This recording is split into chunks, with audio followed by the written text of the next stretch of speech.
Alrighty, yo, what is going on, everybody? It's your boy, Mr. DDG94, back with another reaction video. Today we're going to react to Larry Bird's story. Super competitive, and I took it personal moments. Yeah, without further ado, let's get right into it. Some Larry Bird, man. It's time for y'all to put some respect on Larry Bird's name, man. For real, man. For real. Bird gang, stunner man. Let's get into it, man. I need to put some respect on this man's name.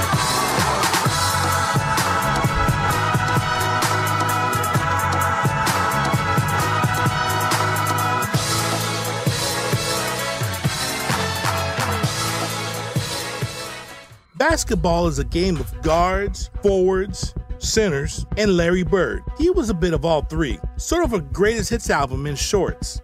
Unbelievable basketball player. It's like a nightmare when you're playing against him because he does so many things on the court. What goes through your mind in trying to shut down Larry when he's hot?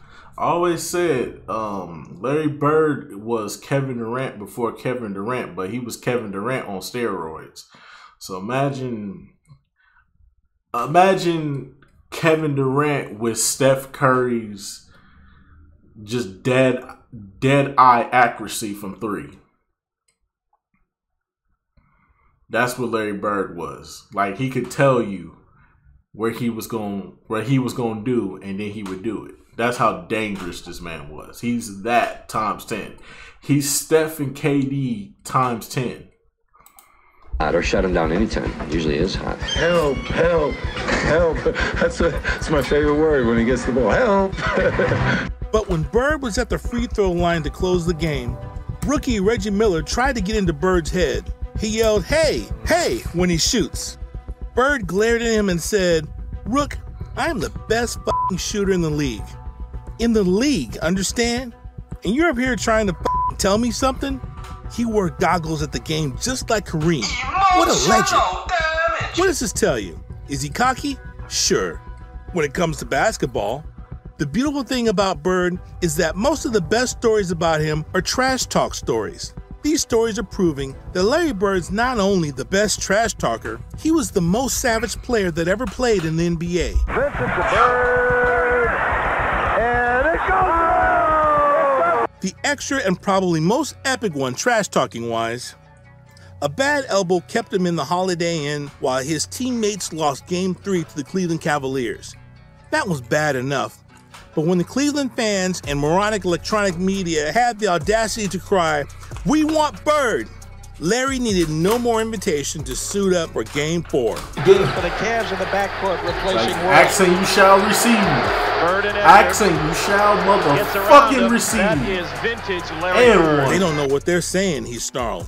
They don't want me. They don't want no part of me. I'm gonna throw both barrels at them. He waved to the crowd. He took a lap around the floor, and then he buried the Cavs with 34 points, 14 rebounds, and 7 assists. Larry said, "I remember one of the referees came up to me before the game and said that if the crowd came out of the stands, they would protect me. Oh, I had the fans riled up, but I knew we'd play well because I knew the other players would back me up. I was ready to play that night." On a West Coast trip, Bird told the entire Dallas Mavericks bench that after the timeout, Ainge would inbound the pass to DJ, who would hit Bird on the corner where Bird would step back and take a three. "So you got that? I'm gonna stand right here. They'll pass me the ball, and the next sound you hear will be the ball hitting the bottom of the net." He gets that one, so it's a 2-point Dallas lead. And the Celtics bring it up court to Larry Bird. From three. In your mouth. Larry Bird! In your mouth. 3-point shot with 4 seconds to go. And the Celtics lead by 1. Oh, mercy! Incredible. Let's take a look at that one more time. Wow, what a shot by Bird. The Celtics with 14 seconds to go were down by 3. Now with 4 seconds to go, they lead by 1. And here it is. He knew he probably wouldn't have time to get it in there. Well, 4 seconds he would have, but he had such confidence in that shot.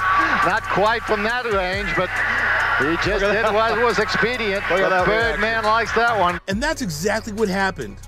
Bird winked at the Mavericks before heading back down to the other end of the court. Injury-racked, he was already deep into the autumn of his career. He had hit Indiana with a triple-double in Game 1 before checking into New England Baptist Hospital to go into traction for his aching back. And now, with 4 minutes 23 seconds remaining in the second quarter of a deciding game, he had stumbled going after a loose ball and had smacked his head against the hallowed parquet. Of his right cheekbone. They're taking x-rays now after the game. We don't know for sure. Ooh, the second half began without Bird. He's coming back in the second half and they'll go crazy, Indiana coach Bob Hill warned his team. Right he was. Bird jogged through the runway. They indeed went crazy, and Bird took over the game. What a swing in Game 5 of the championship series involving the Knicks and the Lakers in 69. Throwing in jumpers and post-ups while starting 3 fast breaks with rebounds and outlets. He finished with 30 points while shooting 12 for 14 on twos, and for sheer drama, it was and is untoppable. Larry said, "When I hit the floor, I thought I broke my jaw because I couldn't move my mouth. I was in a lot of pain, but I could hear the crowd out there, and I thought, I can't leave those guys out there all by themselves." After Craig Hodges won the NBA All-Star Game 3-point contest in Bird's absence, Hodges was asked if the victory was tainted because Bird hadn't participated. "He knows where he can find me," was Hodges' retort. Told of Hodges' challenge, Bird replied, "Yeah, at the end of the Bulls bench." Been here before. Me, I haven't scored a point. Yeah, but you kind of brought the guys here that scored the points. Well, so you're overpaid. Games 3 and 4 of the playoff series with Milwaukee showcased the entire Bird package in one 24-hour spurt. Defense needs a double or he's going to go one-on-one. Oh, my goodness. How did he do that? Bird. On Saturday, he had 7 assists in the first quarter en route to a 19-16-13 triple-double that included a phenomenal dive into a pile and a sitting-on-the-floor feed to Kevin McHale for a dunk. "He gave me at least 5 baskets where I didn't have to do a thing," marveled McHale. "All I had to do was stand there." On Sunday, he blew the Bucks away with 4 straight fourth-quarter three-pointers to seal the series sweep. Damn, Bucks. "I hope," said Milwaukee's coach Don Nelson, "the other Celtics don't realize what a privilege it is to play with Larry Bird." KC said if we swept, we'd have 3 days off, and that's all I needed to hear. "When the game was over, I drove straight to French Lick, and I was fishing all day Monday." When the Indiana Pacers put rookie George McCloud on Bird in the closing minutes of a game, Bird yelled over to the Pacers bench, "Hey, I know you guys are desperate, but can't you find someone who at least has a prayer?" After Bird made 4 straight baskets with Rodman guarding him, he ran over to Chuck Daly and asked, "Who's guarding me, Chuck? Is anyone guarding me? You better get someone on me or I'm gonna go for 60. Then he continued the banter the next time he got the ball with Rodman inches away. Boston front line. That's a set play off the backboard. What a beauty. Johnson bounces it to Bird. That was a set play. DJ off the glass. Larry Bird right there for the pass, and he scores. That's a set play. When the Lakers beat the Celtics by 33 points in Game 3 of the finals, Bird said his teammates played like sissies. Swings the elbow, and now is yelling at Larry Bird. Underdogs, the Celtics went on to win the title. Actually, after winning the World Championship, after being the MVP of the playoffs, MVP of the league, what an honor that is, MVP of the league. It sure is. You know, after going through a tough season like you do, then at the end you start bringing in awards. It's a really great feeling because you know you accomplished something.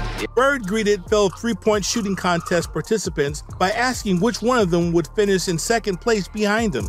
Larry Bird, our winner here in the three-point long-distance shootout. The year after, Dale Ellis told the press that Bird didn't have much to say this year. There was no need to talk this time. We all knew who was going to win. I started talking a little trash to him, Horace Grant recalled. I'm saying, you're not going to score. You're not going to get this basket. I remember him then telling me exactly what he was going to do to me. He says he's going to fake me left, and then he's going to shoot a right-hand hook over me.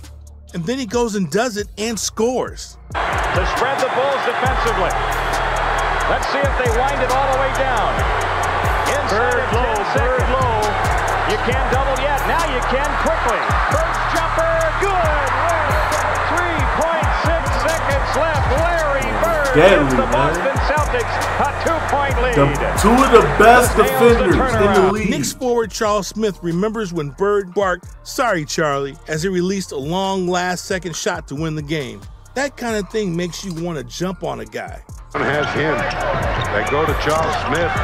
Bird blocks the shot from behind. Why you pick up the dribble? Glenn Rice said, "When Bird started lighting you up and talking trash, that's hard on you. It's like driving a stake through your heart." McHale a block on Cycling. Bird in the middle on the break. Back from Gamble. Count the bucket. 36 points, 21 rebounds, 5 assists, 5 steals, 5 blocks. One stretch of 15 for 17 shooting. Was there anything else? As a matter of fact, yes. Larry also stopped a couple of 3-on-1 fast breaks. With Magic Johnson, injured knee, watching from the LA bench, Larry put on a majestic basketball clinic at the Forum, and he hadn't arrived in LA until 5 hours before the game. "He told me he was going to do it," said Magic. He said, "Sorry you're hurt. I want you to sit back and watch. I'm going to put on a show for you." I heard Converse made a pair of Bird shoes for last year's MVP. Yep. When they made a pair of Magic shoes for this year's MVP. Okay, Magic, show me what you got.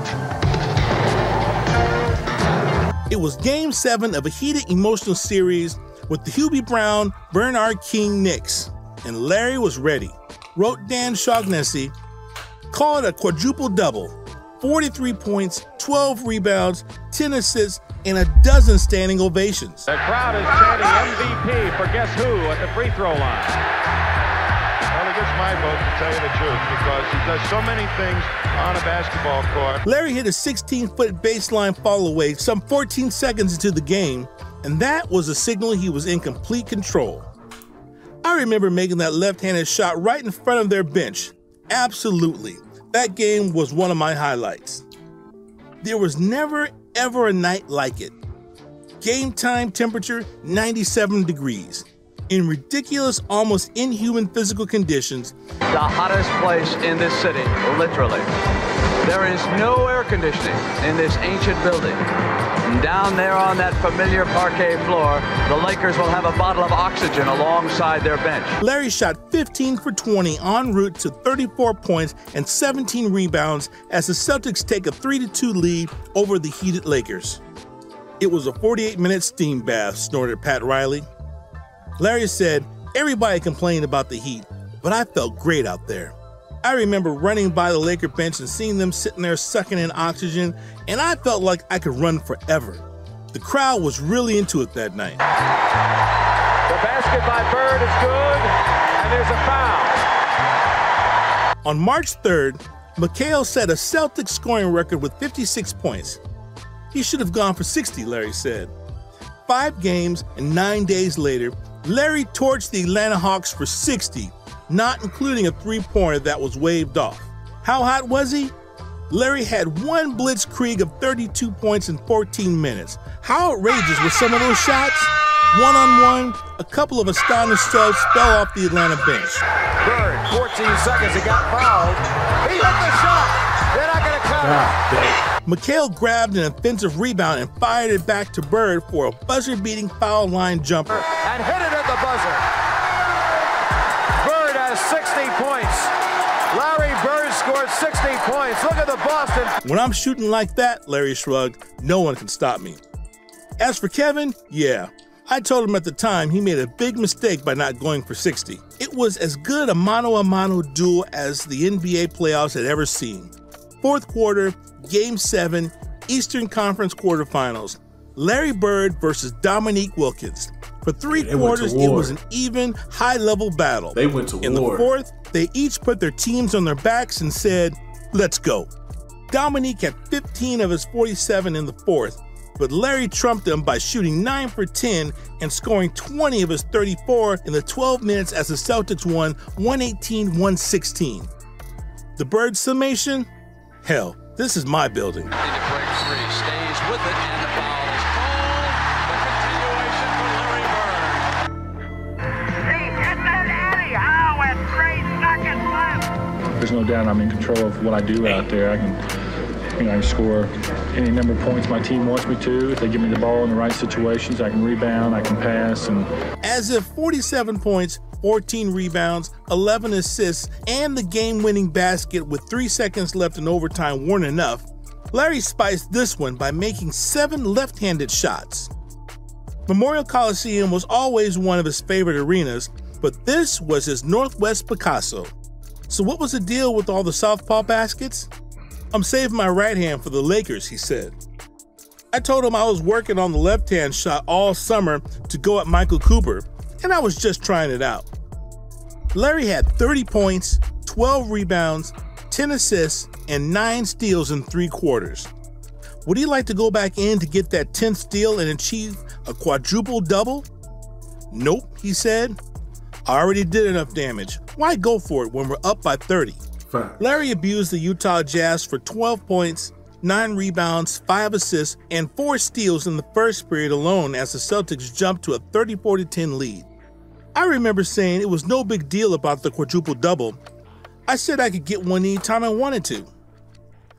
New Jersey Nets arrived early at Boston Garden 3 hours before the final game of the season as the coach Stan Albeck finishes a speech on Bird's pregame work ethic.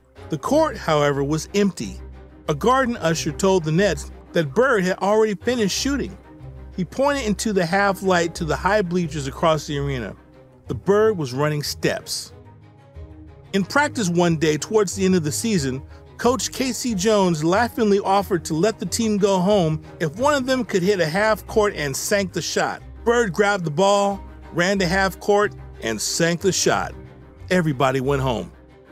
When Time magazine did a story on Bird, there was no photo, but a painting on the cover because Bird would not take time from practice to pose. Larry, this is Time magazine. Bird said, Bob, this is practice. The Celtics had been pushed around by the Rockets in Game 5, and they asked Larry what to expect in Game 6. I think everything's going to be just fine, he declared. Game 6 started, and Larry Bird plugged himself into every aspect of the game. He shot, he rebounded, he passed, most of all, he harassed. He was never more of a total defensive pest than on this particular afternoon. The final totals of 29 points, 11 rebounds, and 12 assists do not begin to reflect the scope of his utter ubiquitousness in this game. He even won a jump ball from Hakeem Olajuwon. A few inches, to say the least. That was the only game I thought I was totally prepared for. His physique is tall, 6'9", but not spectacular. No ripping biceps. Some people joke with his nose and mop of blonde hair. But he arrives at the opponent team's town, hangs out in their neighborhood bar, drinks a beer. Later, he kills them on the court and goes back to Boston with the team bus. Longtime NBA radio announcer Ted Davis once told the best trash talker he had seen was Larry Bird. Most of the pro players, man, the fancy hotels, the network's cameras, the paychecks with the obscene number of zeros, they enjoy it. But Bird kept dribbling and shooting. An hour before practice, 3 hours before games. I don't think being paid was never a big part in why Bird played basketball at all. And he talked all the trash to his opponents while he was killing every one of them. Even he once admitted that he was bored with simple dribble and shoot. I'm like a gymnast. I'm into degree of difficulty, which explains his love affair with the game of basketball. How good was he? Could he dominate today's NBA? Just ask Magic Johnson or Michael Jordan. These are the greatest Larry Bird games ever with epic trash talk stories. Written by Lex Nihil Novi. Be sure to check out his blog. I'll leave the link in the description. You know, I would like to play it a little bit longer, maybe a year or two more, but there's just no way possible I was going to be able to do that. So today I'm retiring, and this is not a sad day. I gave my heart, my body, my soul to the Celtics, and hopefully we can continue to have a good relationship. The 13-year lasting Larry Bird era began on a 1979 October night against the Houston Rockets. For 897 regular season games and more than 164 in playoffs, Larry Legend kept doing his job through back and heel problems, through 4 head coaching challenges, and a gazillion questions about his health. His NBA finale was not one of the favorites.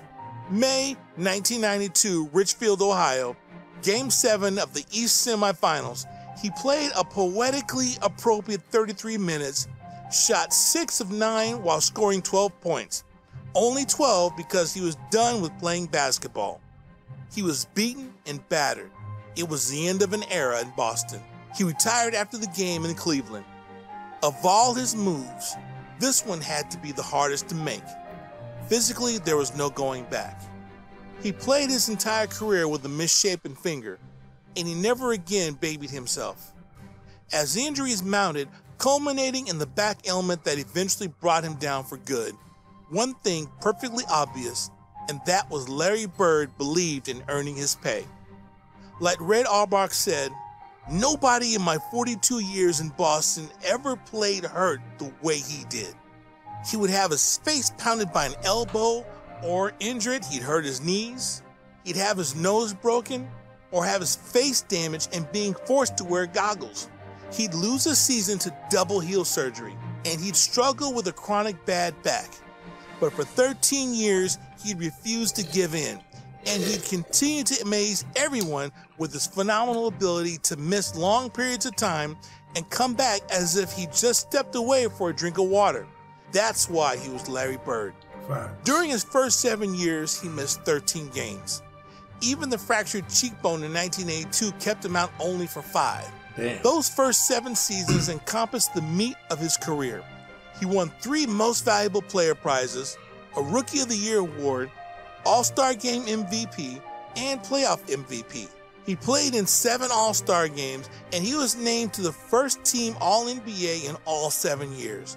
Most important, he played on 3 championship teams. Bird made the spectacular become totally routine.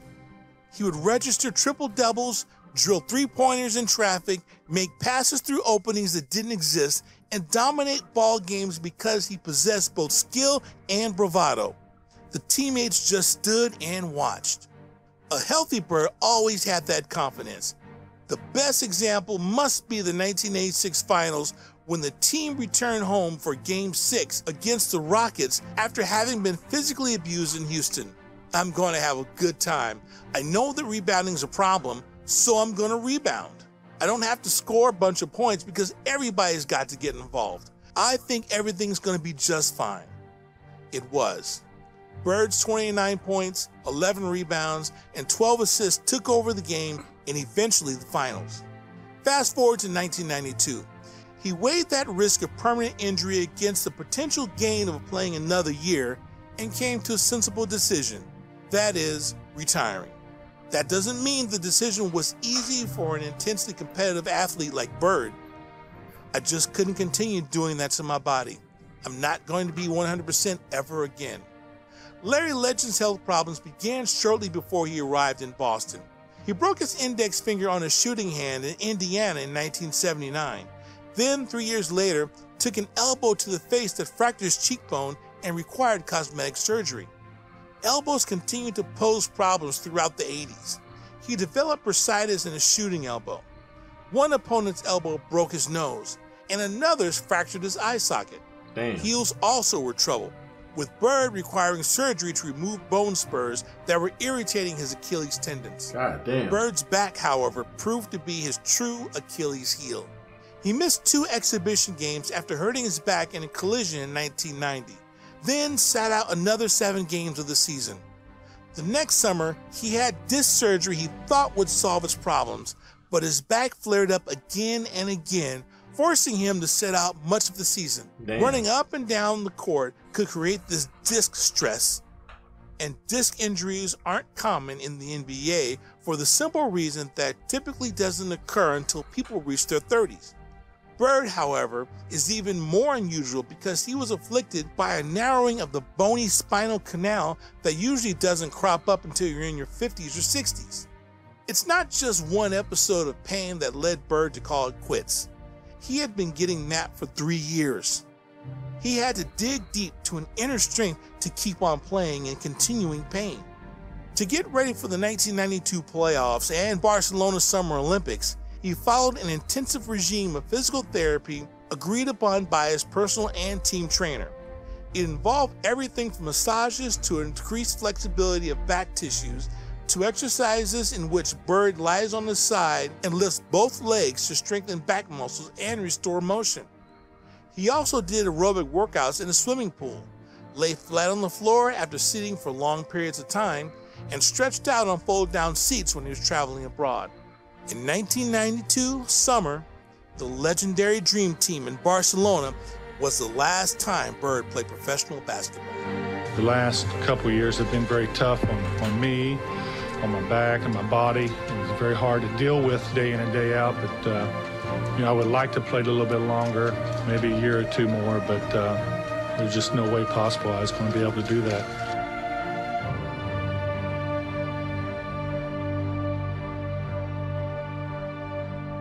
The entry into the NBA of Larry Bird and Magic Johnson in 1979 is regularly cited as the turning point in television success for the league. But it was not as if the money was a measurement. The NBA was in very tough shape when Larry and Magic arrived. It was not a matter of who was playing, but the problems it had with the Players Association and the public's perception of the heavy use of drugs. It was only when the league turned these things around that it took off. Although the Celtics and Lakers opposing in the playoffs really helped because the playoffs are of top-heavy value to television. The league had received $22 million from CBS when Bird and Magic arrived on the scene. And 6 years later, by which time Bird and Magic were superstars, it was receiving the same amount. Given the inflation, the NBA was drifting backward, despite its two huge stars. The following season, the breakthrough occurred. CBS paid the NBA $44 million for each of the next 3 years, after which NBC won the rights for 4 years at $150 million annually. The league had a similar story with cable, which began coverage in 1982. ESPN and USA combined for 100 telecasts per season for a slim $5.5 million per year. 2 years later, TBS took over alone for $10 million per season, raised that to $12.5 million 2 years after that, and to $25 million per season 2 years later. By that time, Magic and Bird were being considered arguably the greatest guard and forward in the sport's history. The NBA did not hit the cable jackpot until 1990 on TNT, averaging $69 million annually on a pact with 2 seasons to run. Magic Johnson and Larry Bird revitalized a struggling league. The 80s was their decade. Yep. Both careers were linked throughout their NBA history. They met in the 1979 NCAA championship game and 3 times in the NBA Finals. Each won 3 MVP awards. Perhaps because they were so competitive, so much alike, it took them several years to become friends. We used to never speak to each other. We both wanted to win so badly that we hated each other. I respected him, but I didn't like him. Magic Johnson said this in 1987, so guess it. Finally, lest the impact of Bird and Magic be underrated, the highest rated college basketball game in history was the 1979 championship match. It was on NBC and pitted Michigan State Magic against Larry. Given the network erosion from cable, its ranking is likely to stand forever. The chapters of Bird versus Magic climax a legendary rivalry. They brought the NBA charisma, and television success trailed that of Larry Joe Bird and Earvin Magic Johnson. Man. Yeah, man, that's just gonna about do it for this one, man. Larry Bird, man. Y'all need to start putting some respect on that man's name. That man, I never knew he had all them injuries. I thought it was just the back injury. I never knew he had a broken finger, fractured eye, fractured cheekbone. Like, damn, bro, how the fuck did you do all that for all them years? From the 80s to the early 90s, man. Man, shout out to Larry Bird, man. But anyway, so that's just gonna about do it for this one. I'll see y'all in the next video. Till then, Peace out.